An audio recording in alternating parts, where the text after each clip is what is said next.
Napansin naming mahina magdede itong 2 weeks old na kambing. Kaya binilhan namin ng foster milk at tingnan nyo naman masigla na siya. Tara, magpadede tayo ng mga kambing dahil dumating na ang ating in-order na botelya sa TikTok. Para hindi tayo mamatayan ng mga alagang kambing ay mahalaga talaga ang obserbasyon.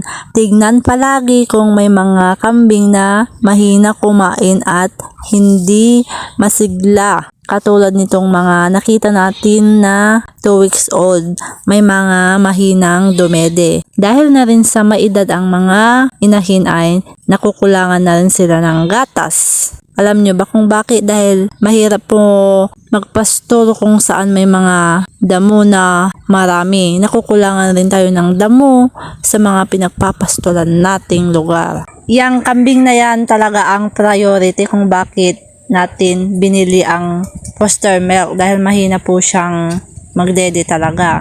Kung mapapansin nyo, mahirap niyang kagatin o hilain yung dede maski yan po na botelya, mahirap niyang hilain. Kailangan pang ilagay sa gilid ng kanyang bunganga ang nipples ng botelya na yan. Nipple pala dahil isa lang.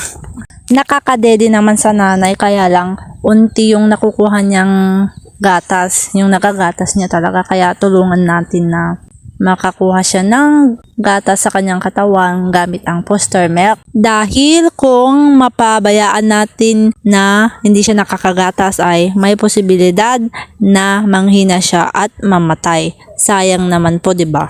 Habang tumatagal, nagiging familiar na rin siya. Pangalawang araw na ito na pinadede namin. O, 'di ba? Magaling na din. Nilalagay niya sa gilid. Ini-stylean na lang niya. Hindi ko alam kung may problema sa dila niya or what. Bakit mahina siya magdede? Believe talaga ako sa kapatid nito. Ang galing. Tingnan nyo. Isang subok lang, alam na niya. Ubos ka agad. Yung laman ng botelya na yan. Tingnan nyo to.